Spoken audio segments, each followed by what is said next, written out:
Kibice reprezentacje Polski mają go za króla majtaki i boroka, który kopie się po czole. Snajper z Tychów w klubie za to bez ostatni weekend swojej bramy numer 6 a 7 w lidze. Już w całej Serie A żaden tak wartko nie trafił do neca. Sytuacją Milika w Napoli sztyc, ale nie najlepsza. Dawny gracz Górnika Zabrze od nowa przekonuje do siebie nowego zaś trenera Napoli. Milik sztyc jednak rezerwowym wyborem Carlo Ancelottiego.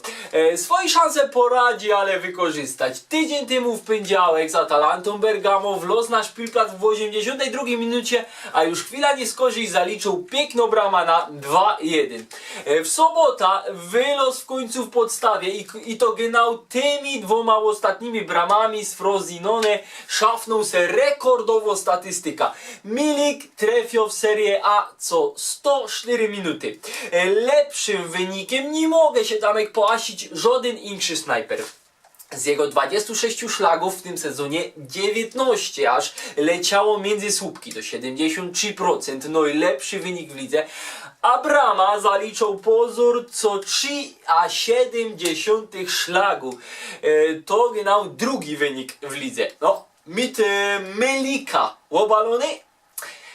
Nie do końca, nie każdego telki statystyki nadejść przekonają, tym bardziej jak Arka znosi z kadry i internetowych memów.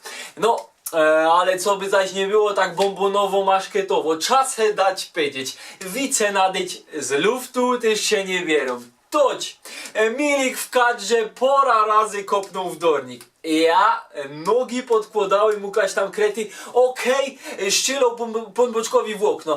No jak samek nie kibicować synkowi, który po dwóch szpetnych kontuzjach i dwóch długich, a i tak fest skróconych rewirach na zodchy to się granią.